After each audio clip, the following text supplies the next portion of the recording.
Oleh karena itu tidak sah kalau mandinya seorang perempuan hanya berdiri saja tanpa jongkok kemudian membasuh farjinya. Harus jongkok dan dibasuh farjinya, itu wajib. Karena kalau berdiri saja itu tidak terbasuh farjinya perempuan, yang ketika jongkok itu kelihatan, itu dihitung termasuk bagian yang zahir. Oleh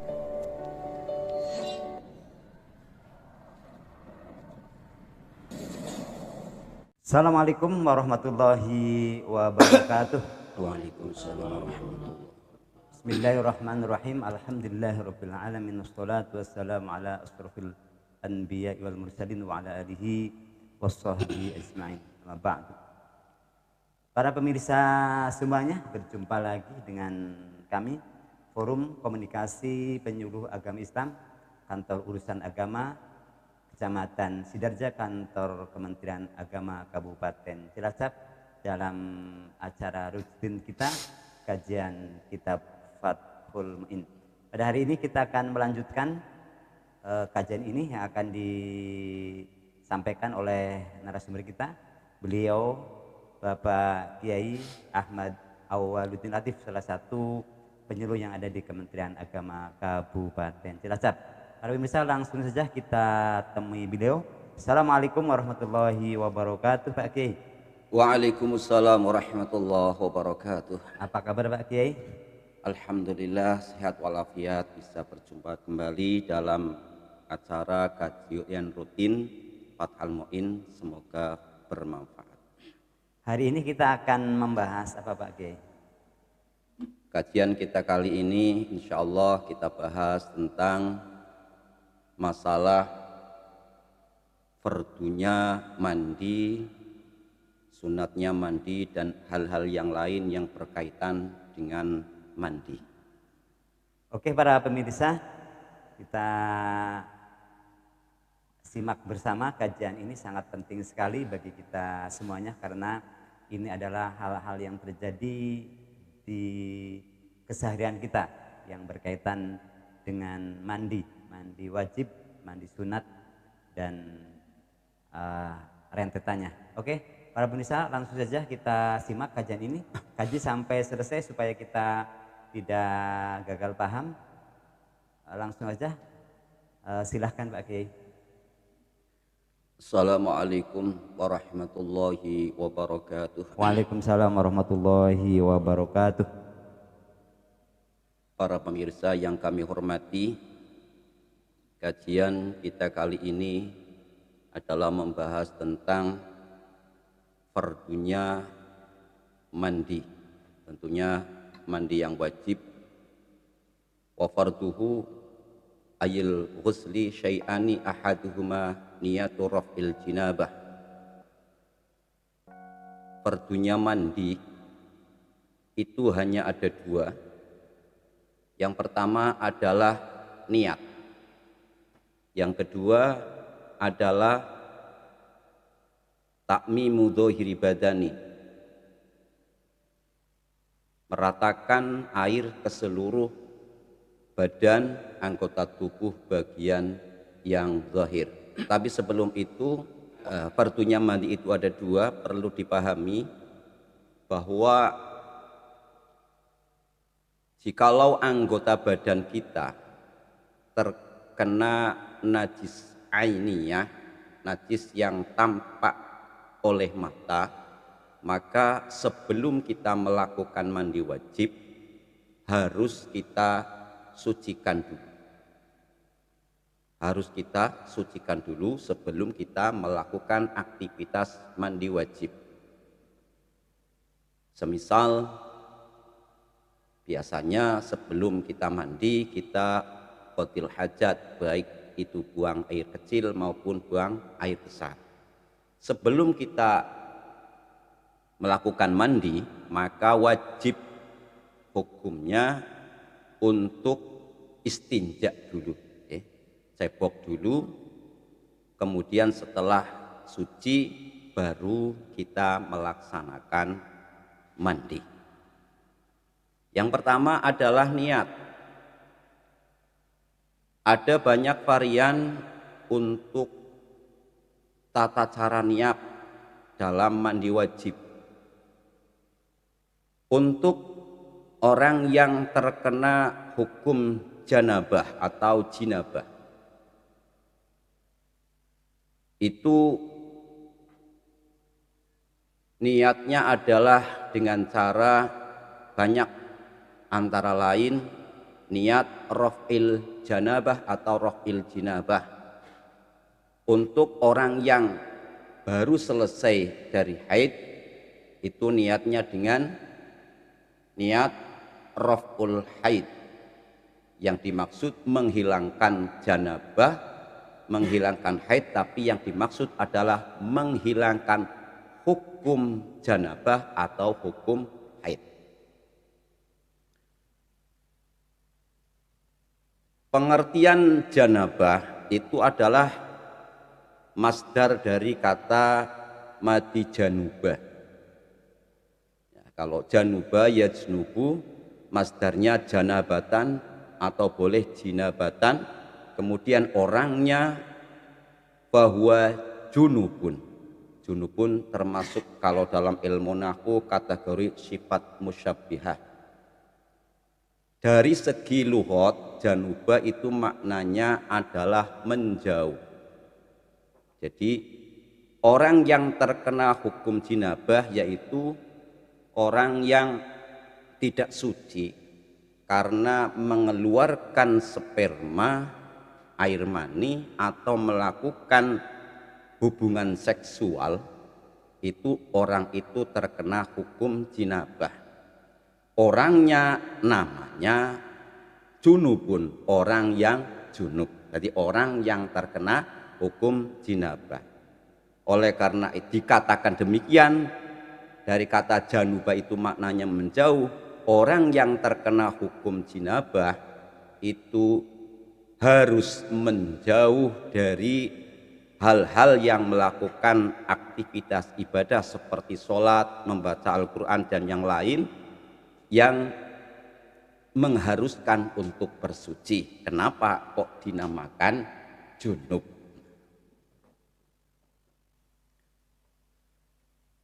Atau ada niat fardul husli, niat raf'il hadas, menghilangkan hadas. Lebih lengkap raf'i hadasil akbar, itu baik, boleh. Walaupun di sini ditegaskan aurafnya hadasin, hanya niat menghilangkan hadas tanpa menyebutkan hadasil akbar, itu sudah sah, ya, sudah sah. Jadi tidak wajib walaupun hadas akbar, tapi niatnya hanya raf'i hadas, itu sudah sah. Ya lebih baik ya tentunya menghilangkan hadas besar. Atau niat mandi wajib, ya sudah cukup. Tidak cukup untuk hanya niat mandi saja, ya. Karena mandi itu kan macam-macam. Ada yang untuk sama dengan pengadatan, ya, yang bukan ibadah. Jadi tidak cukup untuk niat mandi saja, harus ada fardunya mandi atau niat mandi wajib, atau bagi orang yang junub tadi niat raf'il jinabah. Terus kapan kita melakukan niat? Adalah wajibu an takuna an-niyatu makrunatan bi awwalihi. Niat mandi itu adalah harus bersamaan dengan ketika awal membasuh badan, baik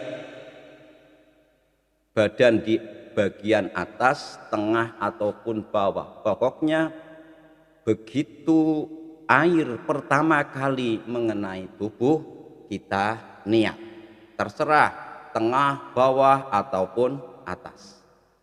Itu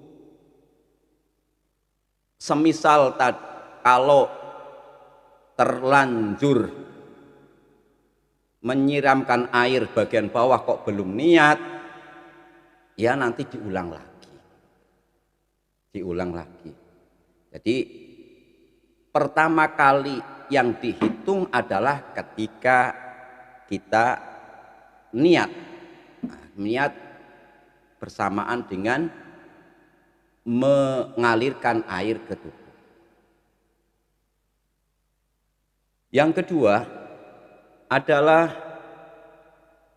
meratakan air ke seluruh anggota badan, ke seluruh anggota tubuh, bagian yang zahir, bukan bagian dalam, yang tampak kasat oleh mata.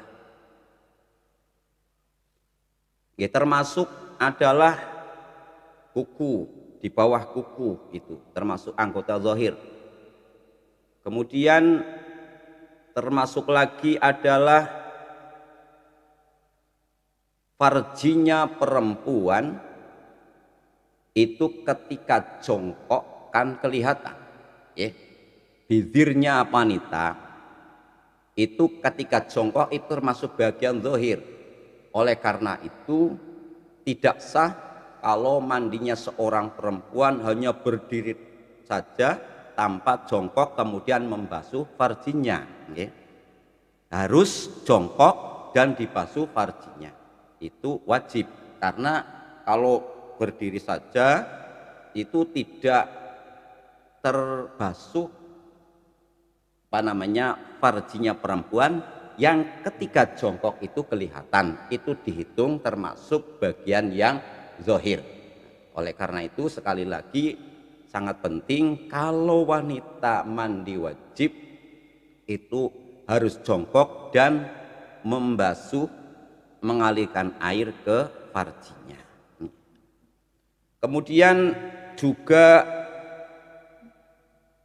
wama tahta kulfah,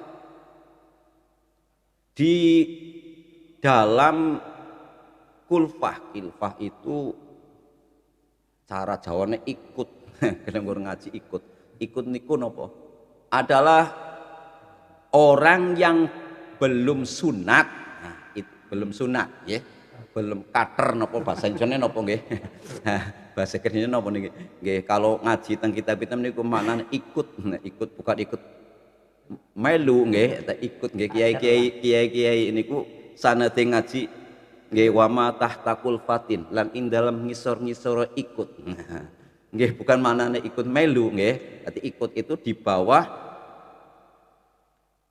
apa ya namanya, orang yang belum khitan, ya. Itu ketika itu ditampakkan khasafahnya, ya, itu orang yang belum khitan berarti kalau mandi wajib dibuka, wajib dibuka. Nggih, ya paham lah. Nggih, wajib dibuka karena nopo? Di bawah ikut di kulfah itu adalah hukumnya najis, ya. Wajib untuk dibersihkan, wajib dibersihkan. Kemudian termasuk lagi lubang telinga. Nah, lubang telinga bukan yang dalam, tapi yang bagian yang tampak kelihatan oleh mata. Bukan berarti yang dalam itu lubang telinga yang tampak oleh mata. Jadi itu juga wajib untuk dibasuh. Kemudian yang di selempetan apa nggih?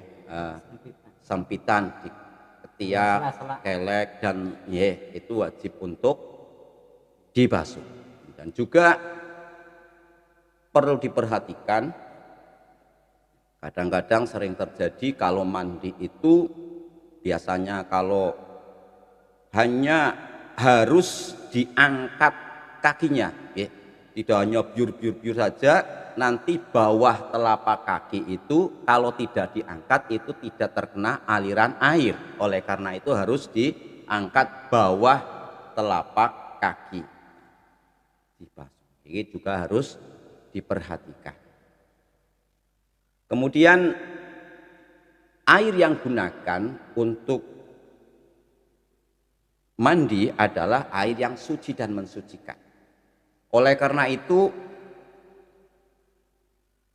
sebelum kita memakai sabun, sebelum kita memakai sampo, itu harus air yang mutlak, yang belum tercampur sabun bercampur dengan sampo, seluruh anggota tubuh itu harus sudah terbasuh semua, ya. Jadi sudah sah mandinya sebelum kita sabunan, sebelum kita memakai sampo. Nah, itu nanti tambahan. Jadi tidak boleh langsung mandi airnya dicampur dengan sampo dengan sabun, ya, langsung. Berarti nanti itu kan airnya tercampur dengan air sabun, namanya bukan air mutlak. Jadi harus setelah anggota tubuh kita teraliri oleh air semuanya sudah takmim merata, baru kita melaksanakan bersabun atau memakai sampo. Para pemirsa yang kami hormati, kemudian di dalam kita melaksanakan meratakan air itu, apakah harus yakin atau hanya menyangka saja, dzon saja? Di sini ditabirkan wa yakfi dzannu umumihi ail ma'i 'alal basyarati was-sa'ri wa illam yatayaqqanhu fala yajibu. Wa illam yatayaqqanhu fala yajibu tayaqqunu umumihi bal yakfi ghalabatu dzanni 'alaihi. Jadi yang penting sudah dzon, persangkaan kuat, air itu sudah merata ke seluruh tubuh kita. Tidak harus benar-benar hakul yakin, ya. Jadi sudah memang, ya pokoknya sudah ghalabatu dzan, sudah menyangka benar-benar dzan yang kuat, kita sudah mengalirkan air ke seluruh tubuh. Itu sudah sah. Di dalam mandi juga perlu diperhatikan juga masalah, di samping tadi yang sangat perlu diperhatikan adalah yang wajib, yakni saya ulangi lagi, sebelum kita melakukan mandi kita harus membersihkan najis ainiyah, najis yang kasat mata harus dibersihkan dulu. Setelah bersih kita baru niat mandi. Setelah niat mandi mengalirkan air ke seluruh tubuh. Kemudian juga diperhatikan hal-hal yang sunat, banyak. Pertama adalah kita membaca tasmiyah, membaca bismillah ketika akan bermandi, mandi wajib. Tapi perlu diingat bahwa Bismillahirrahmanirrahim itu adalah ayatun min ayatil Quran.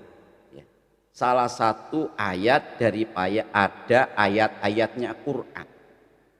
Oleh karena itu, ketika membaca Bismillahirrahmanirrahim, padahal kita dalam keadaan junub, itu harus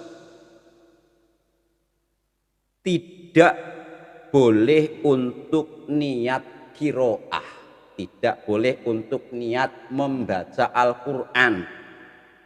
Jadi harus apa? Itlaq, tidak niat apa-apa, atau qasdu dzikri, niat zikir, ya, menyengaja zikir, tidak haram. Atau itlaq, itlaq artinya tidak niat apa-apa, pokoknya maca Bismillahirrahmanirrahim, itu mungkin lebih mudah lah, ya. Pokoknya maca Bismillahirrahmanirrahim. Atau kalau niat membaca Al-Quran haram, walaupun niat membaca Quran dan juga niat zikir juga tetap haram, membaca Bismillahirrahmanirrahim ketika akan mandi wajib, karena kita dalam keadaan junub. Jadi yang mudah ya itlaq, tidak niat apa-apa, atau niat zikir saja. Itu. Kemudian adalah menggosok-gosok tubuh kita. Menggosokkan ada yang mewajibkan, tapi mayoritas ulama itu adalah sunat untuk menggosok badan kita. Kemudian juga disunatkan sebelum kita mandi adalah untuk melaksanakan wudhu.